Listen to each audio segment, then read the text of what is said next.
For the next presentation is Intranasal andrographolide nanoparticle enhance hippocampal synaptic plasticity and cognition in mice with Alzheimer neuropathology by Sivagosit from Chulabhorn International College of Medicine.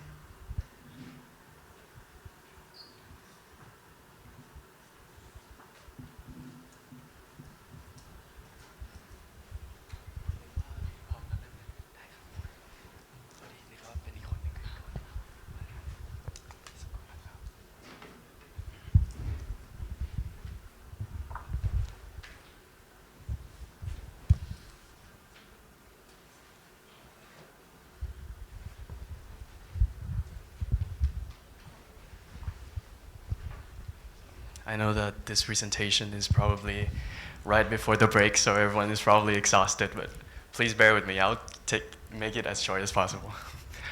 So, greetings, honorable judges, everyone.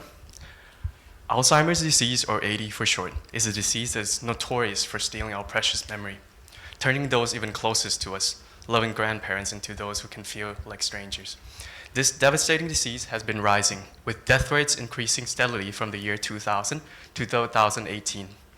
And its prevalence is projected to increase from 7 million to 13.8 million by 2050. This highlights the urgent need for a way to slow down AD progression. In AD patients, there's a marked decrease of acetylcholine, a neurotransmitter used in the brain, as well as aggregation of beta amyloid plaques and tau proteins, which are pathological hallmarks of AD. Aluminum chloride has shown to increase reactive oxygen species, increasing acetylcholine esterase activity, decreasing BDNF expression, and causing AD-like symptoms. Because of this, aluminum chloride is widely used in animal models to cause AD-like pathology for research. As of today, conventional drugs such as donepezil, a cholinesterase inhibitor used for mild to moderate severity of AD, has proven to only provide temporarily symptomatic relief without halting disease progression. This is why natural compounds with neuroprotective effects can pose as a promising alternative for AD patients. Andrographolide extracted from the plant Andrographis paniculata can act on multiple pathways which can help improve neuronal survival, as well as inhibiting pathways responsible for inflammation in the brain. But due to its characteristics, such as poor solubility, its effectiveness through the oral route remains limited. This is why we explore andrographolide nanolipid carriers injected intranasally. Moreover, a cytotoxicity test was performed to ensure its safety in cells, and we have found that in our formulation, there's a high cell viability over 80%, even at higher concentration, as well as a reduction of pro-inflammatory nitric oxide. This suggests mucoadhesive androrenal C are safe for intranasal use, as well as its anti-inflammatory effects. So next, fluorescent dye was used, rhodamine 6G, and administering it intranasally in the mice. By using bioluminescent imaging, we were able to detect fluorescent activity in the brain cavity even after 4 hours, suggesting andro-NLC effectiveness as transporting andro across the nasal brain pathways. Our objective is to investigate the therapeutic effectiveness of intranasally delivering andrographolide via nanolipid carriers on 4 different categories. First, 24 mice was separated into 3 groups, with every group except the control group was given oral aluminum chloride for 1 month, and andro-NLC group was additionally given intranasal andro-NLC for the same period of time. And the Morris water maze was then used for memory testing, and unfortunately, sadly, the mice were then sacrificed for other experiments. In the acquisition phase of the Morris water maze, a tub filled with opaque water was marked with visual cues and divided into 4 quadrants. And each mouse was introduced into different starting quadrants, tasked to find a hidden platform, with escape latency and path length measured over 4 days. And we have found that in the andro-NLC group and the control group has a lower latency and path length compared to the vehicle group, suggesting that andro-NLC can help enhance spatial learning.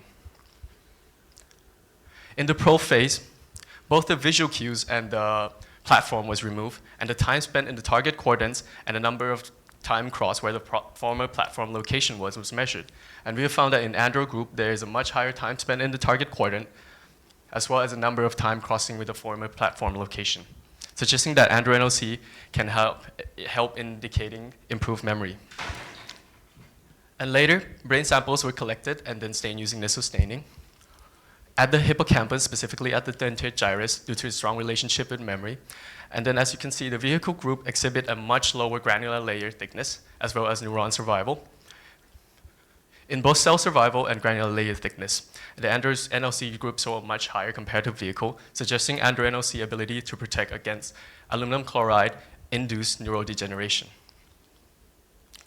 In AD patient, there is a marked increase of acetylcholine esterase, which could be due to beta amyloid ability to directly stabilize this enzyme.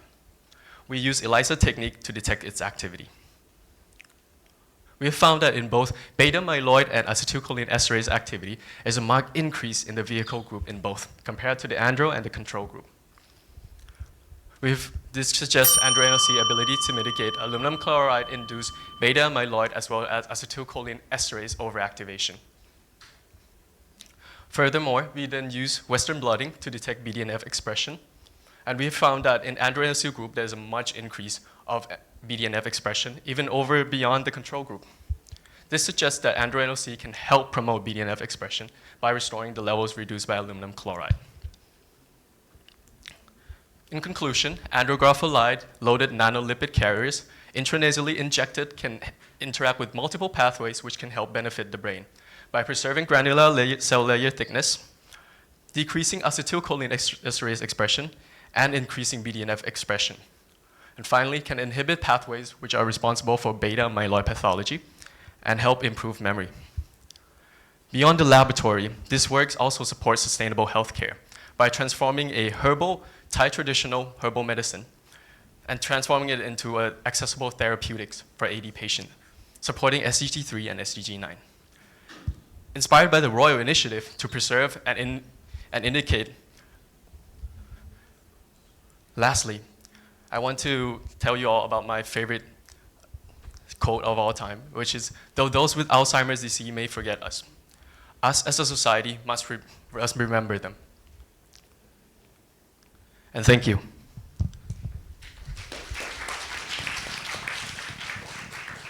I will be taking questions now if you have any questions.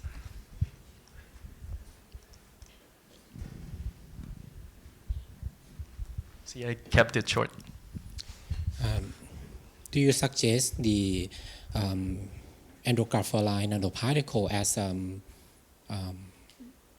therapeutic approach or preventive? Thank you for your question. So, due to our experiments being, I'll answer it first, being more protective. So our research uses a aluminum chloride-induced pathology, and then for the andro-NLC group, we then introduce intranasal andro-NLC at the same time. So it kind of have a prophylactic response to this instead of therapeutic. But the way you introduce nanoparticle andrographolide is somehow invasive, no? And how it is invasive approach, right? To inject yes.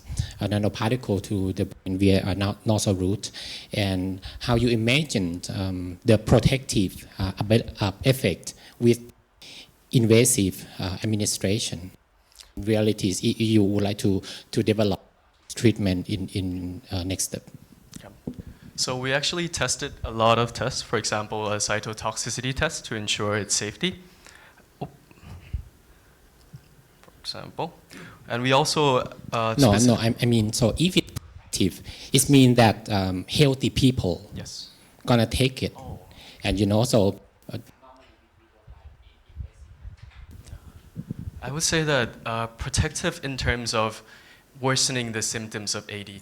Right now, Alzheimer's disease drugs, for example, donepezil, only provide symptomatic relief.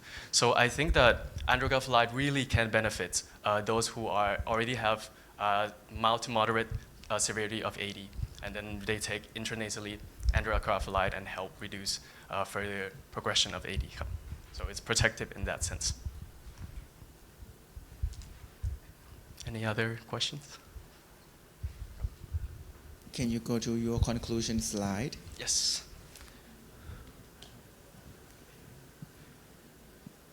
Yes. This one? In this pathway, Yep.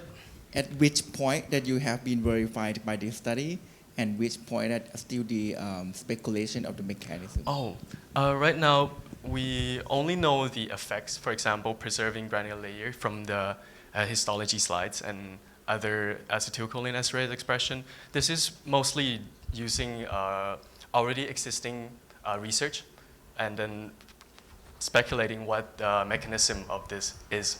So right now it's only still in, I'm not 100% sure, but this is just speculative mechanism from previous studies, as you can see from the literature reference. Any other questions? Here, so from all of your findings here, which Yep. evidence show that your nanoparticle can enhance hippocampal plasticity? Oh, one other thing is actually, excuse me. So I wasn't able to fit this in the presentation. So this is for extra. There we go. So one of the things that increases neuroplasticity is actually BDNF. So BDNF actually interacts with the TRKB gene, and it can help produce self-survival, growth, differentiation, and neuroplasticity in the hippocampus. So due to the ability of andrographolide to help increase BDNF expression, I believe that it can also help plasticity as well. And it can help hippocampal functions and memory. Any other questions? Okay, thank you. ขอบคุณครับ